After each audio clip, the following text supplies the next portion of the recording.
नमो हरिहन्ताणं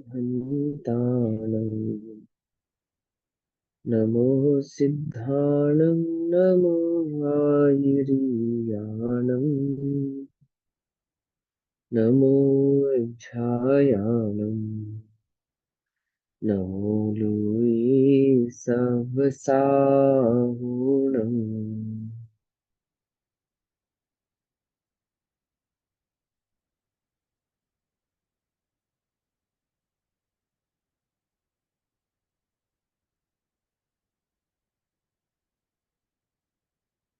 ओंकारं बिन्दुसंयुक्तं नित्यं ध्यायन्ति योगिनः कामदं मोक्षदं चैव ओंकाराय नमो नमः।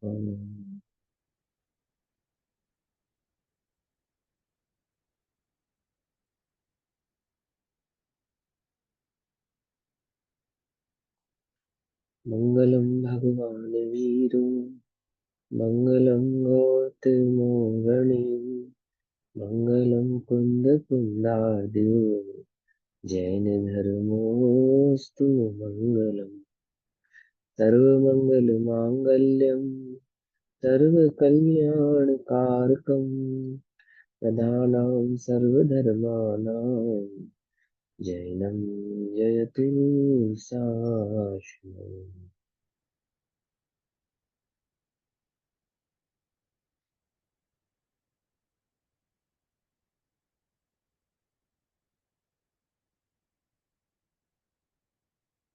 नमः समय साराय स्वानुभूत्या चकासते चित्स्वभावाय भावाय सर्वभावान्तरच्छिदे।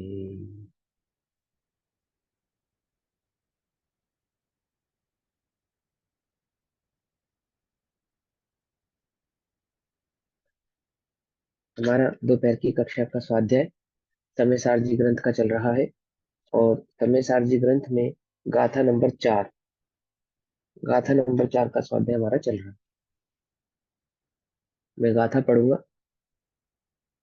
तुद परिचिदानुभूदा सर्वस्य विकाम भोग बंध कहा एयत्तस्तुवलंभो नवरीर्ण सुलहो विहत्तस्य है सर्वश्रुत परिचित अनुभूत भोग बंधन की कथा पर से जुदा एकत्व की उपलब्धि केवल सुलभ नाम। इसका हमने गाथार्थ पेज नंबर 12 पे कर लिया था और टीकार्थ भी हमने पढ़ लिया था। ठीक है ना। फिर भी इस टीकार्थ को आखिरी की तीसरी लाइन से पढ़ेंगे हम। अपने में, मिला सबको आखिरी से तीसरी लाइन। अपने में अनात्मज्ञता यानी आत्मा नहीं होना या जड़ रूप होना, अपने में अनात्मज्ञता होने से अर्थात स्वयं आत्मा को न जानने से और अन्य आत्मा को जानने वालों की संगति सेवा न करने से, ना तो पहले कभी सुना है, क्या नहीं सुना, शुद्धात्मा का स्वरूप, ना कभी परिचय में आया है और ना पहले कभी अनुभव में आया है, इसलिए भिन्न आत्मा का एकत्व सुलभ नहीं है। इसलिए यह पर से जो विभक्त भिन्न जो यह आत्मा का स्वभाव है, स्वरूप है, इस जीव को सुलभ नहीं है, क्योंकि कभी सुना नहीं, सुनने वालों के साथ बैठा नहीं, उनका अनुभव जाना नहीं, है ना, आत्मा के बारे में कभी पढ़ा नहीं। भावार्थ, इस लोक में समस्त जीव संसार रूपी चक्र पर चढ़कर पंच प्रावर्तन रूप भ्रमण करते हैं। ठीक, वहां उन्हें मोह कर्मोदय रूपी पिशाच के द्वारा जोता जाता है। ठीक, इसलिए वे विषयों की तृष्णा रूपी दाह से पीड़ित होते हैं। यानी क्या कहते हैं कि ये जीव अनादि से संसार में भटक रहा है, पंच प्रावर्तन में निरंतर, एक इंद्रिय, दो इंद्रिय, तीन इंद्रिय, चार इंद्रिय, पांच इंद्रिय, संगी असंगी और चार गति, इस रूप से कभी जन्म मरण जन्म मरण जन्म मरण करता आया है। किसके कारण? मोह के कारण, अर्थात मिथ्यात्व के कारण। है ना। वह मिथ्या तो कैसा है कि इस जीव को संसार रूपी चक्र में जोत रखा है। बैल जैसे खेत में जोतते हैं ना, ऐसे ही निरंतर संसार में उद्योग कर रहा है, परिणमन कर रहा है, परिभ्रमण कर रहा है ये जीव। मैं, समझ में बात। अभी तुम जुते हुए महसूस करते हो खुद को या नहीं महसूस करते? अभी लगता है कि मैं जुता हुआ हूँ? सारा दिन जुती रहती हूँ क्या, किचन में? अरे किचन में नहीं जूते रहते भैया, पूरे संसार में जूते पड़े हो। ठीक है नहीं, ठीक है, क्या समझे? जूता ही है, निरंतर जूता रहता है, कभी कुछ कभी कुछ। और विषय की जो इच्छा है, पांच इंद्रिय के विषयों की जो इच्छा है, इसकी पूर्ति के लिए पीड़ित है। पूर्ति होती नहीं है, दाह से पीड़ित है। और उस दाह का इलाज उपाय इंद्रियों के रूपादि विषयों को जानकर उनकी ओर दौड़ते हैं। क्या कहा? दाह का इलाज करने के लिए क्या कहता करता है ये, कि जो इंद्रिय है, इस इंद्रिय को जो सुखरूप विषय लगते हैं, उसकी उनकी पूर्ति के लिए उस ओर दौड़ता है, कि इस विषय की सेवन करने से, इस विषय का सेवन करने से मुझे सुख की अनुभूति होगी। होती नहीं है, ठीक है ना।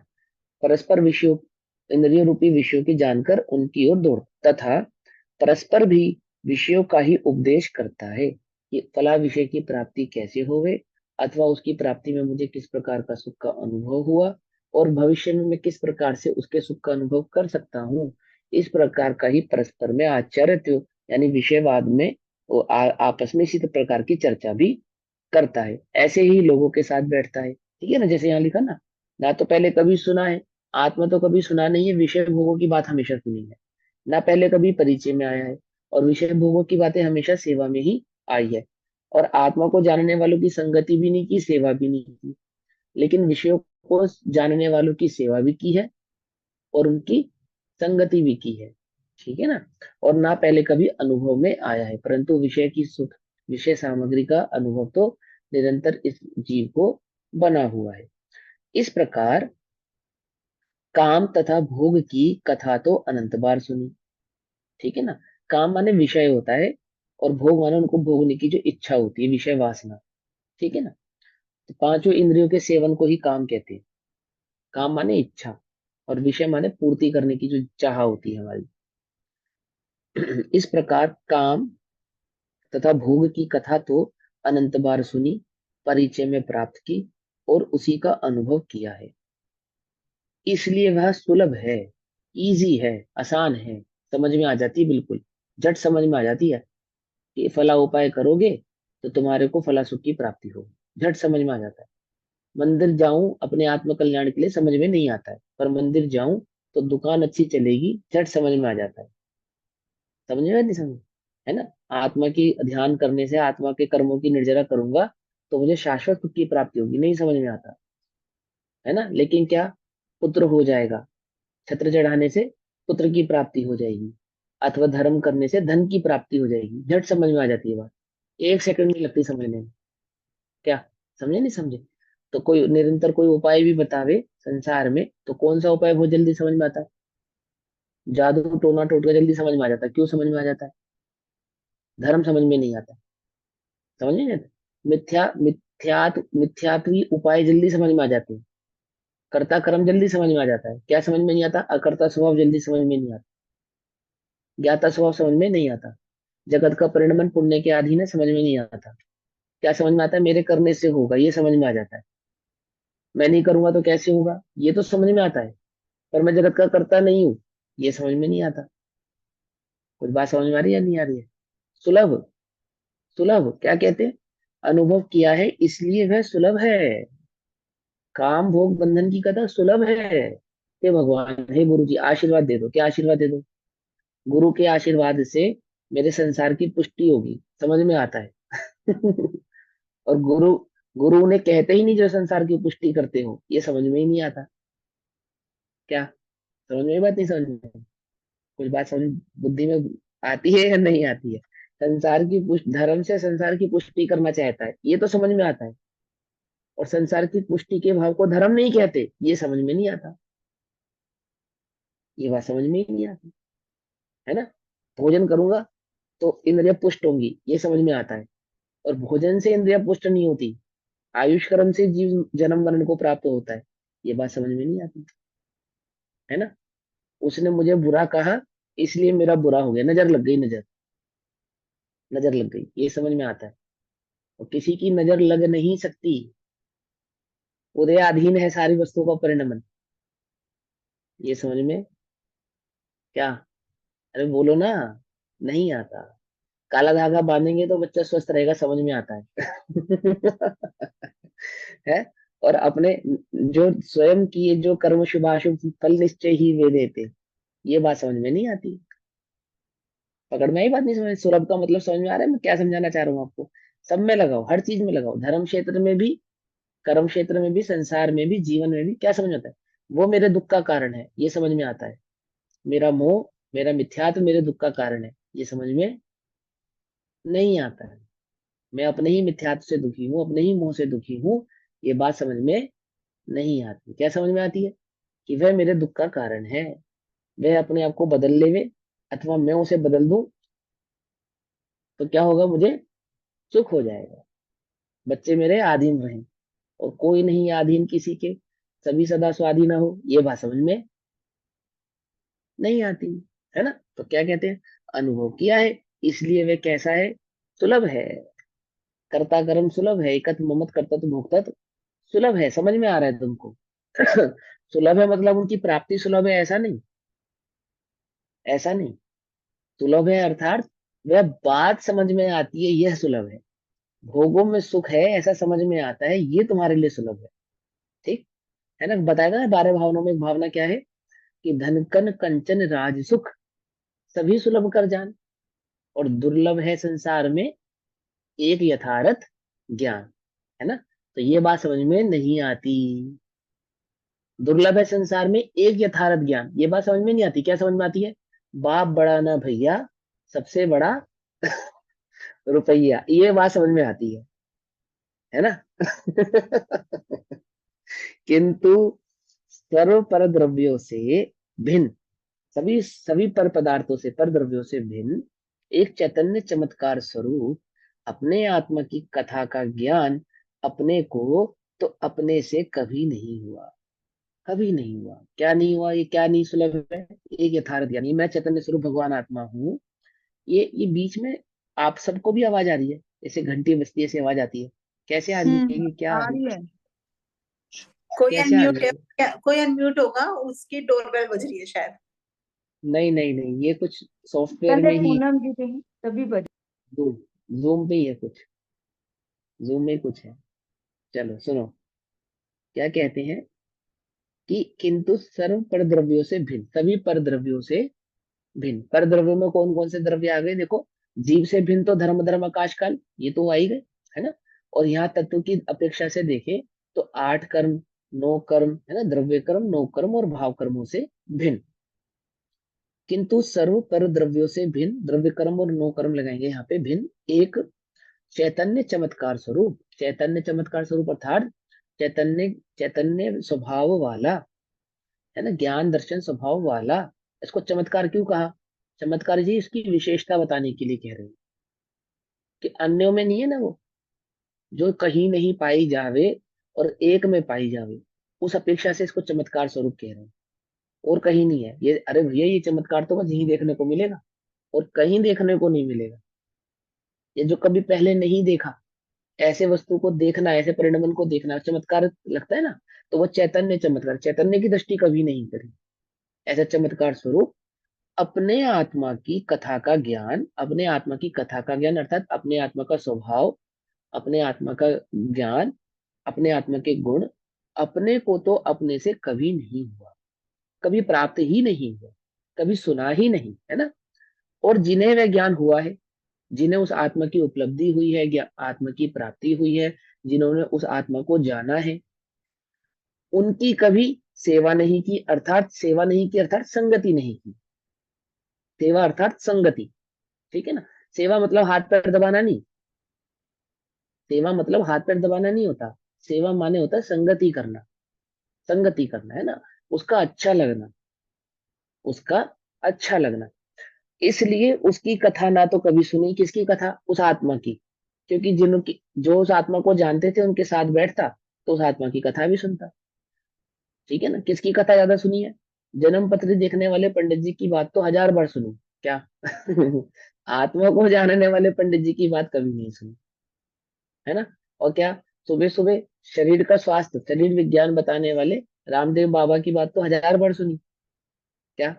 और आत्मा का स्वभाव बताने वाले आत्मज्ञानी बाबाओं की बात कभी नहीं सुनी, है ना? ऐसा, है ना? अन्य अन्य पुस्तकें 1000 बार पढ़ी, क्या नहीं पढ़ी? आत्मा का ज्ञान कराने वाली पुस्तक कभी नहीं पढ़ी, है ना? जिनवाणी का कभी स्वाध्याय नहीं किया। ऐसा तो क्या कहते हैं, सेवा नहीं की, इसलिए उसकी कथा ना तो कभी सुनी, ना उसका परिचय किया, उस आत्मा का ना कभी परिचय ही किया, जान ही पाया कि शरीर से भिन्न ये एकात्म आत्मा ही मैं हूँ। अगर संगति की ज्यादा से ज्यादा तो किन लोगों की? जो शरीर को ही आत्मा कहते हैं, शरीर के ही धर्म को धर्म कहते हैं, उनकी सेवा संगति भी की। समझे नहीं समझे?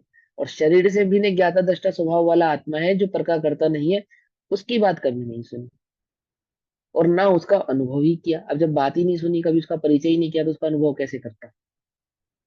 उसका अनुभव भी कैसे करता?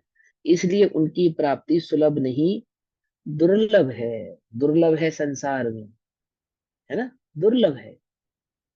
अब आचार्य कहते हैं कि इसलिए जीवों को उस भिन्न आत्मा का एकत्व बतलाते हैं। अब वो जो अन्यों से भिन्न एकत्व, एक पने को प्राप्त जो समय है, ठीक है ना, जो छह द्रव्यों से भिन्न एक समय यानी एक स्वभाव को प्राप्त जो समय आत्मा है, उसका एकत्व बतलाते हैं। तो गाथा 5 में वो बताते हैं, तम एअत विहतम दाये हम अपनो सविहेवेण यदि दाये जिपमाणम चुक्केज छलम न घित्तवम। फिर पढ़ता हूं, तम अर्थात उस, तम उस, एयत विहत्तम एकत्व विभक्त, एयत विहत्तम, है ना? एक एकत्व विभक्त, दाए हम दिखाता हूँ, दाए हम दिखाता हूँ, अपणव, अपणव अर्थात आत्मा को, अप्पाणम बहुसरामी, है ना? अप्पाणम अप्पा सो परमप्पा अप्पा, अपणव आत्मा को, सविहवेन, सविहवेन अर्थात निज बुद्धि वैभव से, निज स्वरूप से जानकर, अपने आप से जानकर, अपने अनुभव से, ठीक है ना, अपने ज्ञान से, बुद्धि से, वैभव से, यदि, यदि, यदि दाइज दिखाने में, दिखाते हुए, ठीक है ना, ऊपर क्या कहा, दाए हम दिखाता हूं, एकत्व विभक्त आत्मा को निज अनुभव से, निज वैभव से, निज बुद्धि से दिखाता हूं, उस एकत्व विभक्त आत्मा को दिखाता हूं। और यदि, यदि दाइजम दिखाने में, दिखाते हुए, प्रमाणम, तुम तो प्रमाण करना, दिखाऊंगा तो प्रमाण करना, और यदि दिखाते हुए प्रमाण में चुकेज, चूक जाऊं, प्रमाण कराते समय, उस आत्मा का ज्ञान कराते समय, उस आत्मा की बात बताते समय, उसका परिचय कराते समय, समझना बात ध्यान से। उससे पहली बात गाथा में क्या कहा था? अनुभूति नहीं करी, परिचय नहीं किया, सुनी नहीं। और जो उसकी अनुभूति करे बैठे हैं, सुने बैठे हैं, अनुभव किए बैठे हैं, उनकी संगति नहीं कही। अब तू संगति कर रहा है, तो मैं तुझे उस आत्मा की बात बताता हूं, है ना? 5वें नंबर की गाथा पे वही आया ना जिसने 4 गाथाएं पढ़ी हैं, जिसने 4 गाथाएं पढ़ी हैं। और 4 गाथाएं किसने पढ़ी है? जो संगति करने के लिए तैयार है, क्या, उस आत्मा का परिचय लेने के लिए तैयार है, तभी तो आया ना वो 5वें नंबर की गाथा पे। अर्थात वो 5वें पे ही क्यों आता? तो मैं तैयार हूं, बताओ मुझे, मैं आपकी संगति, आपकी सेवा करने के लिए तैयार हूं। तो सुन, क्या सुन, कि मैं तुझे वह एकत्व विभक्त आत्मा, तम उस आत्मा को, उस एकत्व विभक्त आत्मा को दिखाऊंगा, दाह्यम आत्मा को, अपाणम, है ना, सभी हवेन अपने अनुभव से, निज चैतन्य वैभव से दिखाऊंगा, दर्शाऊंगा। और यदि, यदि दिखाते हुए दाइज प्रमाणम, प्रमाण में चुकेजम चूक जाऊं, ऐसा हो सकता है कि मैं बताने में तुझे चूक जाऊं, चुकेजम चूक जाऊं, छलम छल न नहीं, तवम ग्रहण करना, छल ग्रहण मत करना कि कैसी बात कर रहे हो प्रभु, मैं तो उस आत्मा को जानता ही नहीं। मैंने तो कभी इसका परिचय किया ही नहीं, मैं तो उसका अनुभव किया ही नहीं। मैं कैसे छल ग्रहण ना करूं? क्या कुछ बात समझ में नहीं है? तो वो बात तो उसको बाद में बताएंगे, लेकिन उसको बताने से पहले उसको एक प्रतिज्ञा दिला रहे हैं कि मैं अपने अनुभव से तुझे उस एकत्व विभक्त आत्मा का दर्शन कराऊंगा, अर्थात उस आत्मा को प्रमाणित करवाऊंगा। और यदि उस प्रमाण को कराते हुए मैं कहीं चूक जाऊं, तुझे कोई शंका लगे, उसका स्वरूप सुनते समय तुझे कोई शंका उत्पन्न हो, तो उसका स्वरूप सुनते हुए समय तुझे कोई बात समझ में ना आवे, समझ में आई? उसका स्वरूप समझते समय अपनी बुद्धि, अपना विवेक जागृत रखना, जागृत रखना। जो मैं कह रहा हूँ, गुरुदेव वचन प्रमाणम, आणम ताणम कछूना जानम, सेठ वचन प्रमाणम, ऐसे मत बैठना। ये विद्या ऐसी नहीं है जो अंजन चोर को सिद्ध हो गई थी क्या? अंजन चोर को सिद्ध हो गई थी ना, कैसे सिद्ध हो गई थी? कैसे सिद्ध हो गई थी? नहीं सुना वो? अरे चोर को अंजन चोर की वो कहानी वो नहीं सुनी? मंत्र, वो उस सुनिए पे सुनिए चढ़ते हाँ, हुए। सुनिए। सेठ ने उसको एक मंत्र बताया, वो मंत्र उसकी समझ में नहीं आया, और उसने क्या करा, वहां बैठ के बस उस बच्चे उस मंत्र की क्या कर ली, मात्र श्रद्धा कर ली। क्या श्रद्धा कर ली? कि आणम ताणम कछू ना जानम, और सेठ वचन प्रमाणम, सेठ ने जो कहा वो प्रमाणित है, बस इतनी बात कह ली और विद्या हो गई सिद्ध। ऐसे सिद्ध नहीं होगी। क्या कहा? ये विद्या ऐसी नहीं है कि तुम छल ग्रहण कर लो। कुछ बात समझ में नहीं आ रही है? मैं प्रमाणित करूंगा तो तुम्हें भी प्रमाणित करना पड़ेगा, मैं अनुभव से बताऊंगा तो तुम भी अनुभव से ही जानना। पकड़ में आई बात? नहीं पकड़ में आ रही है ना? तो यदि दाए जम दिखाते हुए, प्रमाण कराते हुए चुपके जम चूक जाऊं, छलम छल न नहीं गए तवम ग्रहण करना। ठीक।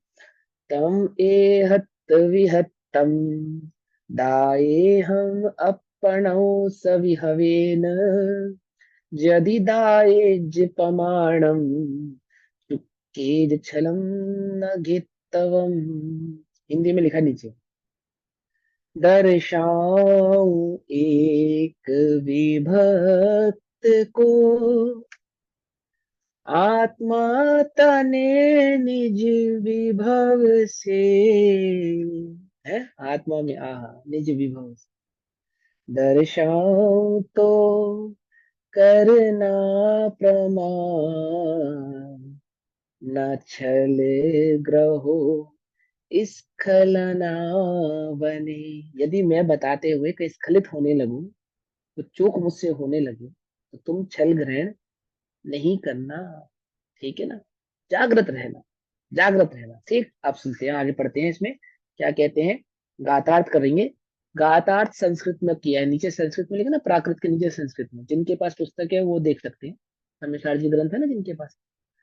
तके तमेकत्व विभक्तम, संस्कृत का भी पढ़ देता हूँ मैं। तमेक विभक्तम दर्शाए अहमात्मनम, अहमात्मनः स्वाविभवेन, यदि दर्शयेयम प्रमाणम स्खलेयम छलम न गर्हितव्यम, अर्थात तम उस उस एकत्व विभक्त आत्मा को, अहम मैं, आत्मन आत्मा के, स्वविभवेन निज वैभव से, निज वैभव से अर्थात निज अनुभूति से। ठीक है ना? यहाँ पे निज वैभव कहने का सब अभाव है, निज अनुभूति से। दर्शये दिखाता हूं, यदि यदि मैं दर्शयेयम दिखाऊं तो प्रमाणम, प्रमाण करना, प्रमाण करना अर्थात स्वीकार करना, उसके स्वभाव को जानना, उसको समझना। ठीक है ना? इस खलेयम, और यदि कहीं चूक जाऊं तो छलम छल न नहीं ग्रहितव्यम ग्रहण करना। ओहो, ये आचार्य ही मेरा कल्याण कर सकते हैं, जिन्हें ये बात अनुभव में आई, आत्मा की बात को बताते हुए भी ये विवेक है कि मैं बताते हुए चूक सकता हूँ। मैं जो कह रहा हूँ वही सत्य है ऐसा मत करना। मैं प्रमाणित करके कहूंगा, तू भी प्रमाणित करके ही जानना, बिना प्रमाणित करे नहीं जानना। आई बात समझ में? और हम भी ये प्रतिज्ञा करते हैं, क्या प्रतिज्ञा करते हैं, कि आप जो बताएंगे, हाँ, हम उसे हम उसे निज विनोद से जानने की चेष्टा करेंगे, है ना। और यदि बात समझ में नहीं आएगी तो छल ग्रहण नहीं करेंगे। आई बात समझ में? छल ग्रहण नहीं करेंगे, है ना, प्रमाण से ही जानेंगे। आगे चलो टीका करते हैं, आचार्य अमरचंद्र देव उसकी टीका करते हैं, पेज नंबर 14। आचार्य कहते हैं कि जो कुछ मेरे आत्मा का निज वैभव है, अर्थात जो मेरे अनंत गुणों की निज स्वभाव की स्वरूप की अनुभूति है, अनुभूति ही वैभव है ना। आपके पास कितना वैभव है, कौन सा वैभव नहीं समझे? अभी आपके ध्यान रहेगा वही वाला आत्म वैभव है जो जगत में वैभव, जिसको जगत में वैभव कहते हैं। लेकिन असल में वो भी वैभव नहीं है, आपके पास है काम भोग बंधन की कथा की जो अनुभूति आपको हुई है ना, वो है फिलहाल आपका वैभव। समझे नहीं समझे? इससे पिछली गाथा में बताया था, नहीं बताया था? फिलहाल वो क्या क्या समझता है, सबकी सुलभ अनुभूत परिचित भोग बंधन की कथा, है ना। तो फिलहाल तो चित्त में वही सुलभता है।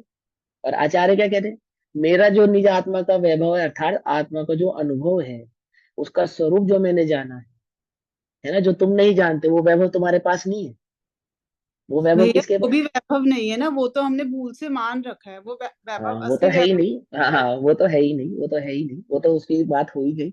यहाँ तो भाव समझाने की बात कह रहे हैं कि आचार्य वैभव किसे कह रहे हैं, कि उस आत्मा के अनंत गुणों को जानने वाले जो स्व चतुष्टय को जानते हैं, तो द्रव्य स्वक्षेत्र स्वकाल स्वभाव, ऐसे अनंत गुणों में व्याप्ति जो मेरा आत्मा है चैतन्य गुण वाला, उसके अनुभव को ही वो उसका वैभव कह रहे हैं, अपना वैभव कह रहे हैं। तो क्या कहते हैं, मेरे आत्मा का निज वैभव है, उस सबसे मैं इस एकत्व विभक्त आत्मा को दिखाऊंगा।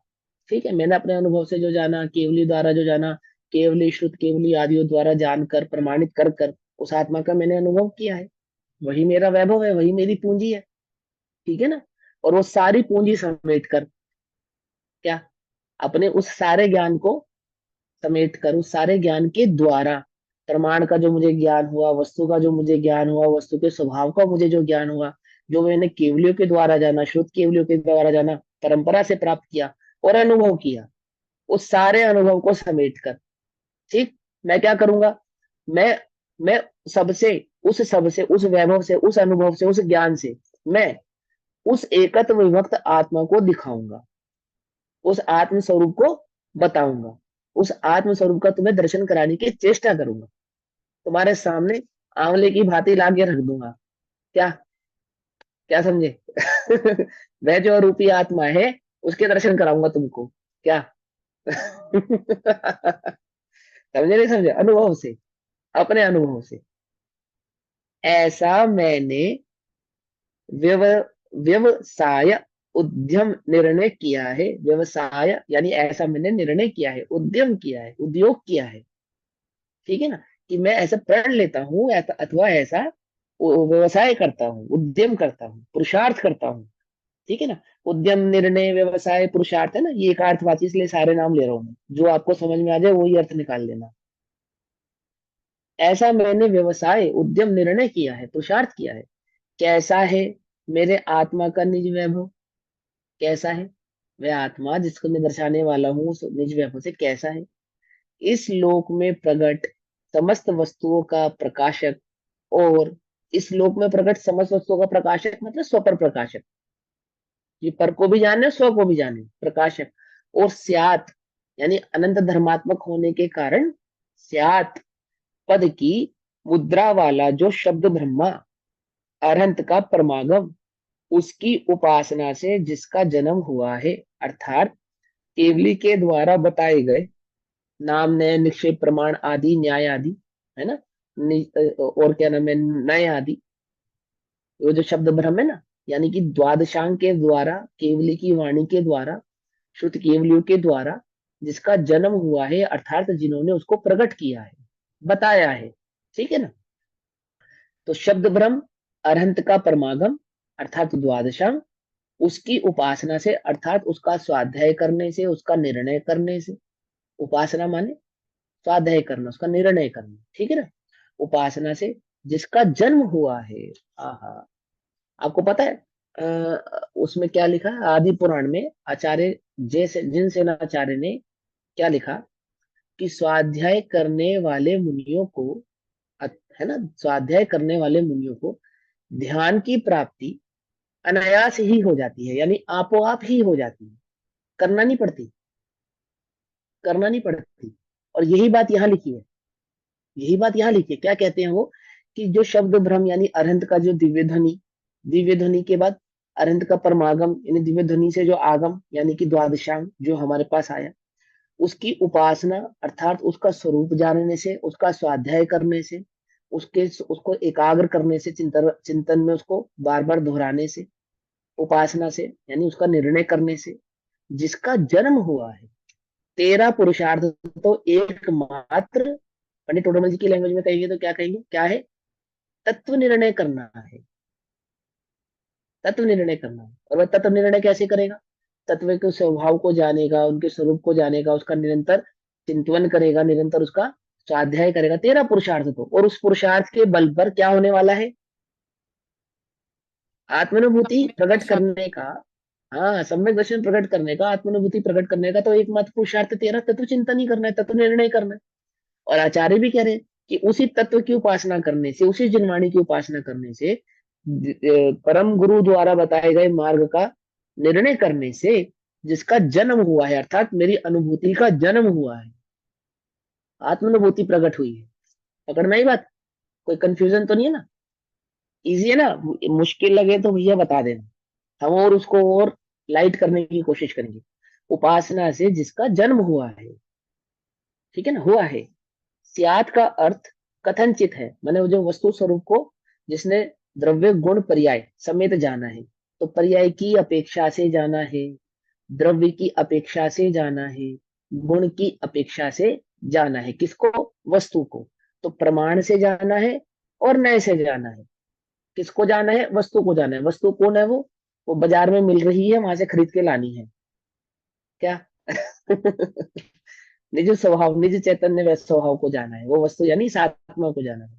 इस आत्मा को द्रव्य से जाना है, इस आत्मा को गुण से जाना है, इस आत्मा को पर्यायों से जाना है, उसके स्वभाव को जाना है, ठीक है ना। प्रमाण से जाना है, नय से जाना है, ऐसा। तो सियात का अर्थ कथनचित है, अर्थात किसी प्रकार से, किसी अपेक्षा से कहना, ठीक है ना। यानी द्रव्य के स्वभाव को द्रव्य की अपेक्षा से कहना, उसी द्रव्य के स्वभाव को उसके गुणों की अपेक्षा से कहना, उसी द्रव्य के गुणों के स्वभाव को उसकी पर्यायों की अपेक्षा से कहना।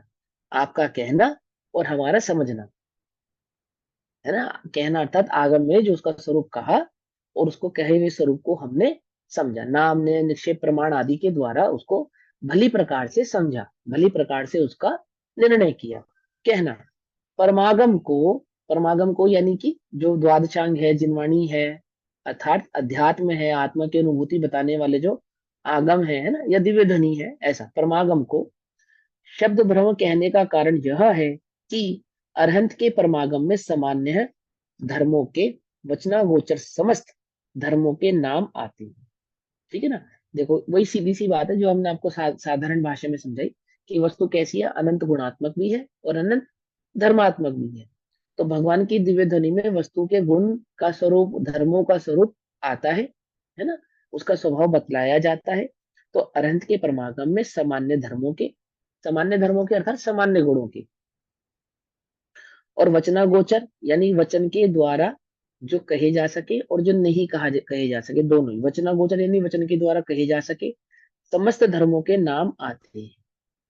और वचन से अगोचर जो विशेष धर्म है, यानी कि स्यात अस्थि समझ में आता है, स्यात नास्ति समझ में आता है। स्यात अस्थि नास्ति समझ में नहीं आता, क्यों समझ में नहीं आता, कि अनुभव में तो आता है पर वचन में नहीं आता है। अवक्तव्य कैसा है, जो अनुभव में तो आता है, वचन में नहीं आते। तो आत्मा की बात है, जगत में ऐसी कितनी सारी चीजें हैं जो अनुभव में तो आती है पर वचनों में नहीं आ पाती, है ना। कितना प्रसिद्ध उदाहरण है देसी घी का, कि देसी घी खाया है, कि हाँ खाया है, तो बताओ उसका स्वाद कैसा होता है ना। कि उसका इतना स्वाद होता है कि जिस भी पदार्थ में उसे डालो, है ना, जिस भी सब्जी में, दाल में, जिसमें डालो, उसके स्वाद को वो बढ़ा देता है। बढ़ा देता है, नहीं बढ़ा देता है? लेकिन उसका स्वाद, खुद का स्वाद कैसा होता है? तो वचना गोचर, है ना ऐसा। तो विशेष धर्म है उसका अनुमान कराया जाता है। अर्थ पर्यायों का अनुमान कराया जाएगा, व्यंजन पर्यायों को समझाया जाएगा। ऐसे गुणों में जो गुण वक्तव्य है उनसे स्वभाव को समझाया जाएगा, वक्तव्य गुणों को का अनुमान कराया जाएगा। ऐसे ही द्रव्य के भाव को जो वचनागोचर है उससे कहा जाएगा, और जो वचनागोचर नहीं है उसको अनुमान से समझाया जाएगा। समझ नहीं बात? कराया जाता है। इस प्रकार वह सर्व वस्तुओं का प्रकाशक है ना। इस प्रकार वह आगम कैसा हुआ? सभी वस्तुओं का प्रकाशक हो गया। विधि ध्वनि कैसी हो गई? कि छह द्रव्यों की प्रकाशक हो गई। ठीक है ना। हम इसको साधारण भाषा में ऊपर कह चुके कि दिव्य ध्वनि के द्वारा आगम केवली शुद्ध केवली के द्वारा जाना गया वस्तु का जो स्वरूप है। और वहां पे स्याद पद कहने का अपेक्षा कि उसको द्रव्य की अपेक्षा से कहना, उसको गुणों की अपेक्षा से कहना, और उसको पर्याय की अपेक्षा से कहना। फिर द्रव्य में भी स्थूल सूक्ष्म की अपेक्षा से, क्षय द्रव्य की अपेक्षा से। गुणों में भी सामान्य गुण और विशेष गुणों की अपेक्षा से, वक्तव्य वक्तव्य गुणों की अपेक्षा से। और पर्यायों में अर्थ पर्याय व्यंजन पर्याय की अपेक्षा से, स्वभाव विभाव पर्यायों की अपेक्षा से। मुश्किल तो नहीं लग रहे कोई शब्द? नए तो नहीं लग रहे ना? भारी तो नहीं लग रहे ना? हाँ, इजी है ना? ये सब आपने, इन सब शब्दों से आप कैसे हो? परिचित हो। क्यों हो परिचित? क्योंकि तुमने ये शब्द बताने वालों की संगति की है। उनके साथ बैठे हो, उनको सुना है। और जब तक इनको नहीं इनके साथ नहीं बैठते थे तब तक क्या था? ये शब्द कैसे थे? ना सुने थे, ना अनुभव में थे, ना परिचय में थे। है ना? ऐसे ही था ना। और जब बैठना शुरू किया तो अनुभव में भी आ गए, परिचय में भी आ गए, सुनने में भी आ गए, समझने में भी आ गए। कि इतना समझने में आ गए कि अब हम किसी को समझा सके। क्यों? है ना भाई? इतना समझ में आ गया ना। हाँ तो सुनो, अब हमसे सीख लो, तुम्हें हम सिखा देंगे। क्यों? ऐसे ही है ना। बहुत बढ़िया। अनुमान कराया जाता है। इस प्रकार वह सर्व वस्तुओं का प्रकाशक है, वह आगम सभी वस्तुओं का छह द्रव्यों का प्रकाशक है। इसलिए उसे सर्वव्यापी कहा जाता है। छह द्रव्यों को जानता है इसलिए सर्वव्यापी कहा जाता है। और इसलिए उसे शब्द ब्रह्मा कहा जाता है। उन्हें वो शब्द के द्वारा जो जगत में व्याप्त है ना। देखो, शब्द ब्रह्मा कहने के पीछे का तात्पर्य समझाता हूँ। लोक में एक लोकोक्ति है। क्या लोकोक्ति है? कि ब्रह्मा सर्वव्यापी है, कि समस्त जगह ब्रह्मा है। ऐसा लोकोक्ति है। तो क्या कहा? कि जो समस्त लोक को जाने, जो वचन समस्त लोक को प्रकाशित कर सके, वह वचन कैसा हुआ? वो ब्रह्मा का वचन हुआ। क्योंकि ब्रह्मा सब जगह व्यापक है, वो सबको जानता है। तो ब्रह्मा तो सारे बात कह ही सकता है ना। तो उन्होंने कहा परमागम शब्द ब्रह्मा। क्यों? क्योंकि परमागम भी छह द्रव्यों को स्वरूप को जानता है। जगत कैसा है? विश्व किसे कहते हैं? विश्व किसे कहते हैं? पहला पहला छह क्वेश्चन है ना। द्रव्यों के समूह को। समूह को विश्व कहते हैं। और जो छह द्रव्यों को जाने, द्रव्य गुण पर्याय से, वो कैसा है? कि वो ब्रह्मा है। और वो उसको बताने वाला वचन कैसा है? वो शब्द ब्रह्मा है। पकड़ में आई बात? नहीं पकड़ में आई? ऐसा, हाँ। समझ में है ना? कंफ्यूजन तो नहीं हुई ना इस बात को समझाने में? कि लोकोक्ति है जगत में ब्रह्मा सर्वव्यापी है, ऐसे ही सपेक्षा उसे शब्द ब्रह्मा कहते हैं। पुनः वह निज वैभव कैसा है? वह निज अनुभव, वह आत्मा, है ना, अनंत गुणों का धारी, वह कैसा है? समस्त विपक्ष अन्यवादियों के द्वारा ग्रहित, सर्वथा एकांत रूप नए पक्ष के निराकरण में समर्थ, अति निश्चित अति निस्तुष और निर्बाध युक्ति के अवलंबन से उस निज वैभव का जन्म हुआ है। क्या कहते हैं? देखो, इस लाइन का अर्थ समझाता हूँ। कि अन्यवादियों के एकांतिक मतों से उसका जन्म हुआ हो, ऐसा नहीं है। अपितु उनका निराकरण करने वाला है। एक बात। दूसरी बात, जो सर्वज्ञ के उपासक नहीं है, स्वयं को सर्वज्ञ मानते हैं, उनकी धारणा से उत्पन्न नहीं हुआ है। सर्वज्ञ जो लोक व्यापी, जो लोक के समस्त द्रव्य गुण पर्याय को जानने वाले हैं, उनके द्वारा बताए गए स्वरूप से, है ना, उनके द्वारा बताए गए आत्मचिंतन से, आत्म स्वरूप से उसका जन्म हुआ है, प्रकाशित हुआ है। तो कैसा हो गया? कि वह कैसा हो गया? कि निज वैभव कैसा है? समस्त विपक्ष, यानी कि जो मेरे पक्ष में नहीं है। विपक्ष तो बड़ा कॉमन शब्द है ना। पक्ष विपक्ष, ये इसमें होता है ना। इसमें राजनीति में विपक्ष होता है ना, विपक्ष। यानी कि जो हमारे पक्ष में नहीं है वो विपक्ष हो गया, ऐसा। तो जो स्यादवाद के पक्ष में नहीं है, ऐसे एकांतमति वाले विपक्ष, पकड़ में आई बात? पकड़ में है ना? जो स्यादवाद को नहीं जानते वो कौन से हो गए? वो सब विपक्ष हो गया।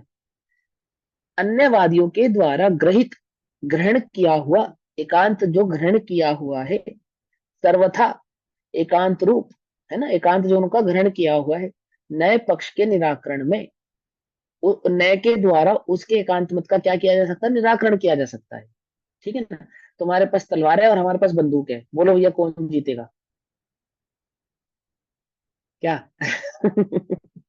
तुम्हारे पास तलवार है, हमारे पास बंदूक है, बोलो भैया कौन जीतेगा? बंदूक वाला। बंदूक ही जीतेगी ना, सीधी सी बात है ना? अथवा तुम्हारे पास भी तलवार है और हमारे पास भी तलवार है, पर हमारी तलवार में धार है ना, ऐसा। चलो, अब उदाहरण समझ में नहीं आ रहा तो ये उदाहरण दे दिया, पर यहाँ पे मूल बात क्या समझाना चाहती है कि उनके पास एकांत है और हमारे पास स्यादवाद है ना, ऐसा। उस स्यादवाद के कारण उसके एकांत पक्ष का क्या कर सकता है? निराकरण किया जा सकता है, निराकरण करने में समर्थ है। अति निस्त्युष, अति निस्त्युष माने जिसको निस्थापित नहीं किया जा सकता, अति निर्बाध जिसमें कोई बाधा नहीं है। सियादवत कैसा है? जिसको, इसका कोई उत्थान नहीं कर सकता, मिटा नहीं सकता, जिसको कोई तोड़ नहीं सकता, और जिसमें कोई बाधा नहीं आ सकती, निर्बाध युक्ति के अवलंबन से उस निज वैभव का जन्म हुआ है। युक्ति के अवलंबन से उस निज वैभव का, उस अनुभूति का जन्म हुआ है। पुनः वह कैसा है? निर्मल विज्ञान घन, जिसमें कोई मल नहीं है, अर्थात राग द्वेष से रहित। निर्मल कहने का तात्पर्य जो मिथ्यात्व रूपी, तो मिथ्यात्व से तो ग्रसित है ही नहीं, और राग द्वेष से भी जो ग्रसित नहीं है, वीत राग स्वरूप है। ठीक है ना? ऐसा नहीं है कि तुम हमारे पक्ष में हो इसलिए हमें तुमसे राग है, ब्रह्मा को मानने वालों को मोक्ष होगा, ऐसा नहीं। निज आत्म स्वरूप को जानने वालों को मोक्ष होगा, ऐसा। हालांकि आत्मा का स्वरूप बताने वाले की श्रद्धा किए बिना आत्मा के स्वरूप की श्रद्धा होने वाली नहीं है। लेकिन वहां पे भी वीतरागता का भाव ही निहित है, निहित है ना? राग द्वेष का भाव निहित नहीं है। तो निर्मल विज्ञान घन, आत्मा में अंतर्निमगन, यानी निज आत्मा में, अंतर में, आत्मा में अनुभव करने वाले स्वसंवेदनशील यानी स्वसंवेदी, अंतर्लीन परम गुरु, सर्वज्ञ देव और अपर गुरु गणधरादिक से लेकर, है ना? परम गुरु कौन है? सर्वज्ञ देव परम गुरु है। ठीक। और वह परम गुरु की परंपरा में हुए जो अन्य गुरु, अपर गुरु कहा उनको, कौन कौन? गणधर, है ना, केवली, श्रुत केवली, गणधर आदि, है ना, लेकर हमारे गुरु पर्यंत। हमारे गुरु पर्यंत कौन? कुंद कुंद आचार्य, क्योंकि लिखने वाले कौन है टीका? आचार्य अमृतचंद्र देव, है ना। और हमारे गुरु कौन? हमारे गुरु आचार्य अमृतचंद्र देव भी। क्योंकि हम तो उनको पढ़ रहे हैं ना, समझे ना? हाँ, हमारे आचार्य कुंद कुंद देव भी, और उनकी परंपरा में हुए आचार्य अमृतचंद्र देव आदि सभी, सभी, है ना, जिनका नाम हमने लिया है वे भी, और जिनका नाम अभी हम ले नहीं पाए हैं वे भी, जिनके पुरुषार्थ, जिनके सामर्थ्य से ये जिनवाणी हम तक पहुंची है, वे सभी, वे सभी, है ना। अ- गुरुदेव भी हैं उसमें, पंडित टोडरमल जी भी हैं, सभी अपर गुरु, सभी, है ना। तो हमारे गुरु पर्यंत उनके प्रसाद रूप से दिया गया जो शुद्धात्म तत्व का, निज आत्म तत्व का, मेरा आत्मा कैसा है? शुद्ध है। शुद्धात्म तत्व का, निज आत्म तत्व का अनुग्रह पूर्वक, अनुग्रह पूर्वक मतलब, अनुग्रह पूर्वक समझते हो अनुग्रह? देखो, दो प्रकार के मेहमान आपके घर पे आते हैं।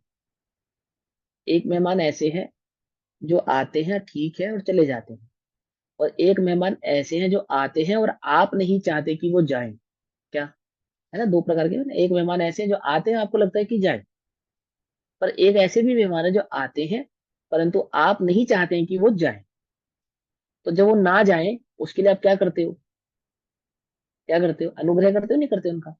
कितनी प्रीति से अच्छे वचन बोलते हो, उनकी सेवा करते हो, और पूरी साम दाम दंड भेद सारी नीतियां उपाय लगाते, नहीं लगाते? है ना। कोई कहे कि मुझे काम है, तो जिसको जिसको नहीं रोकना, तो अब चुप हो जाता, अच्छा काम है तो कोई बात नहीं, हम नहीं रोकेंगे। और जिनको रोकना उनको क्या कहते हैं, क्या काम है हमें बताओ हम करा देंगे। ऐसा अंतर है या कुछ है या नहीं? ऐसा होता है नहीं होता है? हाँ। अब हमें पता चल गया। क्या पता चल गया? किसका अनुग्रह है किसका नहीं है। तो शुद्ध आत्मा का अनुग्रह पूर्वक, प्रीति पूर्वक, आदर पूर्वक, है ना, उसको ग्रहण करने की इच्छा पूर्वक उपदेश, उससे निज वैभव का जन्म हुआ है, जिसमें एकमात्र निज आत्मा का ही लक्ष्य है, जो स्यादवाद रूप से निर्बाध है, जिसमें किसी की कोई बाधा प्रकट होने वाली नहीं है, बीतराग स्वरूप है, केवली के द्वारा जाना गया है, केवलियों के माध्यम से गणधर आदि के आचार्यों की परंपरा से होता हुआ यहाँ पे आया है, वे सभी ने उसको अनुभव से जाना है ना। तो शुद्धात्मा का जो प्रसाद उन्होंने हमें दिया है, शुद्धात्मा पूर्वक, अनुग्रह पूर्वक, प्रीति पूर्वक, प्रसाद लिखा ना उन्होंने, प्रसाद रूप से दिया गया जो, शुद्धात्मा का अनुग्रह पूर्वक, यानी कि शुद्धात्मा का लक्ष्य पूर्वक, उसकी प्रीति पूर्वक, उसका अनुभव पूर्वक, है ना, उसको प्राप्त करने की अंतर में जो प्यास है, उसको पाने की जो अंतर में इच्छा है, उसको पाकर मुझे सुख हुआ है, इस बात का जो निर्णय हुआ है, ये जो सुख अनुभूति हुई है, इसी आत्मा के अनुग्रह से हुई है, यही आत्मा को जानने से तू सुखी होगा। ये जो बल उनके अंदर आया है, जो दम उनके अंदर आया है, क्या कहा उन्होंने, जिस बल को पा करके स्वामी आप हुए भव पार, है?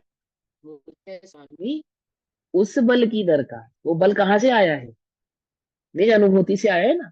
तो अनुभूति का उनको बल है, इसलिए अनुग्रह पूर्वक उपदेश, उससे निज वैभव का जन्म हुआ है, मेरी अनुभूति का जन्म हुआ है। आचार्य कह रहे हैं मेरी अनुभूति जो है ना, उसका जन्म वहां से हुआ है। यानी कि मुझे जो भी कुछ प्राप्त है, जो कुछ भी मुझे प्राप्त है, वो मेरे श्री गुरु के प्रसाद से मुझे प्राप्त हुआ है। ये अनुभूति भी, ये जिनवाणी भी, है ना, उसको कह सकने की सामर्थ्य भी, उसको समझा सकने का ज्ञान भी, कृत ज्ञान मति ज्ञान, है ना, वो सब मुझे कहाँ से प्राप्त हुआ है, वो मुझे मेरे गुरुओं के प्रसाद से प्राप्त हुआ है, अनुभव से प्राप्त हुआ है, निज वैभव का जन्म हुआ है। कि मैं आत्मा को जानता हूं पर कहने में समर्थ नहीं हूं, कि ऐसा नहीं, जानने में भी समर्थ हूं और कहने में भी समर्थ हूं। और कैसा कहने में समर्थ हूं, कि अकाट्य, किसी का एकांत मत उसको काट नहीं सकता, किसी की एकांत बुद्धि उसमें बाधा प्रकट कर सकती नहीं है। प्रमाण से कहूंगा, ऐसे ही नहीं कह दूंगा। समझ में आती, समझ में, ये बल, निज वैभव, ये खोला किसने, आचार्य अमृतचंद्र देव ने, कि निज वैभव को समझाया उन्होंने, कि वो वैभव कहाँ से है, क्या है, निज वैभव का जन्म हुआ है।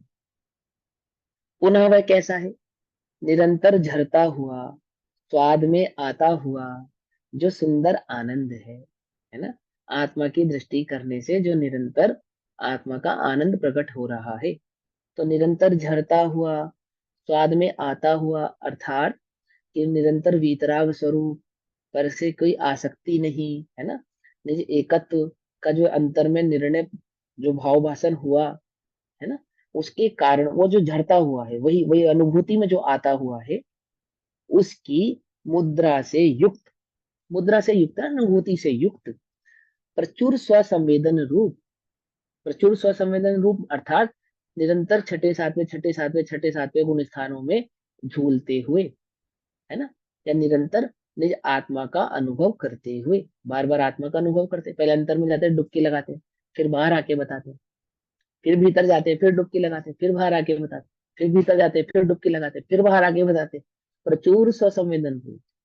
ऐसे ही नहीं बता रहे हैं, बार बार चेक कर रहे हैं जो बता रहा हूँ गलत तो नहीं बता रहा। जैसा देख रहा हूँ वैसा ही है ना, बार बार निरंतर उसको चेक कर रहे हैं। कैसे चेक कर रहे हैं, उसके अंतर, उसके भीतर में जा, समझे नहीं समझे, जैसे छोटे बच्चे होते ना, वो चुरा चुरा के लड्डू खाते हैं। तो कैसे खाते हैं मालूम है, एक बार में नहीं खाते, वो मुंह छोटा होता है ना। तो थोड़ा थोड़ा चुरा के लाते, थोड़ा थोड़ा खाते, समझ में। ऐसा प्रचुर स्वसंवेदन, स्वसंवेदन निज वैभव का जन्म हुआ है, जो यो जिस जिस प्रकार से मेरे ज्ञान का वैभव है, उस समस्त वैभव को दिखाता हूँ। यानी जिस प्रकार से मेरे ज्ञान का वैभव है, अर्थात वो जो नए निक्षेप प्रमाण अनुभव, उस सब उसमें मैं, अध्यात्म है ना, उस सब उसमें मैं उसके आधार से ही उस आत्मा का दर्शन कराऊंगा। मैं जो नहीं दिखाऊं तो उसे स्वयमेव अपने अनुभव प्रत्यक्ष से परीक्षा करके प्रमाण करना। देखो, आचार्य अपने अनुभव से परीक्षा करके प्रमाण करके ही बता रहे हैं ना, है ना।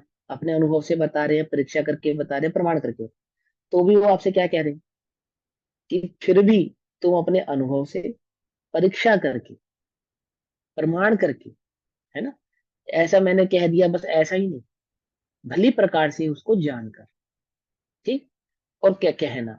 और फिर इस दम्भ में मत आ जाना कि मैंने जाना। आचार्य किस कैसे कह रहे हैं? वो कह रहे हैं कि मैंने जाना, वो मेरी अनुभूति से कह रहा हूँ बस। वो क्या कह रहे हैं? केवलियों की परंपरा से मुझे प्राप्त हुआ है, उससे मैंने प्रमाण किया है, उसी को मैंने अनुभूत किया है, वही उन्हीं के द्वारा मैं कह रहा हूँ। और तुम भी कैसे करना, ठीक है ना। पर मैंने भी प्रमाण से जाना, परीक्षा करके जाना, तुम भी प्रमाण करके, परीक्षा करके, अनुभव करके, है ना। और यदि कहीं अक्षर में, मात्रा में, अलंकार में, युक्ति में आदि प्रकरणों में चूक जाऊं तो छल ग्रहण करने में सावधान मत होना। अर्थात छल ग्रहण करने में सावधान मत होना, छल ग्रहण नहीं करने में सावधान होना। क्या समझे नहीं समझे? देखो, गुरु जी एक बात कहते हैं, कामचोर बनना चाहिए। बनना चाहिए या नहीं बनना चाहिए? बनना चाहिए कामचोर। होना चाहिए नहीं होना चाहिए? क्या लगता है आपको? कि जो चुरा चुरा के काम करे, क्या? मैंने काम की भी चोरी करे कि ये काम मैं करूंगा, दूसरे के काम को भी चुरा ले और खुद करे, ऐसा होता है काम चोर। काम से जी चुराए उसकी बात नहीं है यहाँ पे। पकड़ गई, पकड़ गई, अलंकार है ये। तो ऐसे ही उन्होंने ये अलंकार कहा, क्या अलंकार कहा? दोष ग्रहण करने में सावधान मत होना, माने तुम प्रमादी मत होना, कभी तुम दोषों को ग्रहण कर लो। सावधानी दोषों के प्रति नहीं, निर्दोष इसलिए स्वभाव हम के ऐसे ले प्रति सकते हैं रहे। ना, निश्चयभाषी मत होना। हाँ, दोनों सारे निश्चयभाषी क्यों, किसी भी प्रकार का भास ग्रहण मत करना, वस्तु को ग्रहण करना। वस्तु भास ग्रहण मत करना, वस्तु को ग्रहण करना बस। एकांत ग्रहण मत करना, ऐसा है ना। खाली निश्चयभाषी की ही बात नहीं है, उभयाभाषी भी हो, व्यवहाराभाषी भी हो, निश्चयभाषी भी हो, किसी भी प्रकार का आभास हो, है ना। हाँ। तो क्या कहते हैं? अक्षर में, मात्रा में, अलंकार में, युक्ति में आदि प्रकरणों में चूक जाऊं तो छल ग्रहण करने में सावधान मत होना, छल ग्रहण नहीं करने में सावधान रहना, कि मुझे छल ग्रहण नहीं करना है, ऐसी सावधानी निरंतर बनाए रखना। पकड़ में आई बात, नहीं पकड़ में आई? पकड़ में आई? शास्त्र समुद्र के बहुत से प्रकरण हैं, इसलिए अर्थ की परीक्षा करनी चाहिए। मतलब सीधी सी बात यह है, शास्त्र समुद्र में होते नहीं, द्वादशांग या जिनवाणी बहुत है, और बहुत से उसमें प्रकरण है, बहुत प्रकरणों की मुख्यता से उस बात को कहा है। इसलिए स्वसंवेदन रूप अर्थ प्रधान, यानी कि अनुभूति, अनुभूति ही मेन है, मेन तो बात अनुभूति है। और उस अनुभूति का जो प्रमाण करो, वस्तु का अनुभूति में जो प्रमाण किया ना, वो वस्तु कैसी है उसका आगम से मिलान करना। बस यहाँ पे इतनी सी बात है कि परीक्षा करना मतलब कि जो आपने अनुभव किया है, मेन तो बात वह है। और वह अनुभव भी कैसा है, कि वह प्रमाणिक है, वो प्रमाणिक कैसा है, कि जिनेन्द्र सर्वज्ञ देव द्वारा कथित जो आत्मा का स्वरूप है, आत्मा का स्वभाव है, उस उसको, उस स्वभाव को बताए गए जो शास्त्र है उनसे उनको प्रमाण कर लेना। जो वस्तु का स्वरूप मैं बता रहा हूँ, उस वस्तु के स्वरूप को अन्य आचार्यों के द्वारा बताए, यागम के द्वारा बताया गया जो नाम ने निक्षेप आदि है, वहां से उसको प्रमाणित कर लेना। और प्रमाण कैसा करना, कि मात्र प्रमाण करके मत रह जाना, अनुभव के द्वारा, अनुभव के द्वारा, स्वसंवेदन के द्वारा उसको प्रमाण करना। इतना यहाँ पे अर्थ हुआ। अब भावार्थ हम कल करेंगे, 3:15 ही कक्षा होगी। तब तक के लिए सभी को जय जिनेन्द्र, ओम नमः गुरुदेवभ्यः। भैया भैया, निज निज निज में बताई यह अनंत उपकार है, उसके लिए जिनवाणी माँ को वंदना शत बार। मोर नितंड।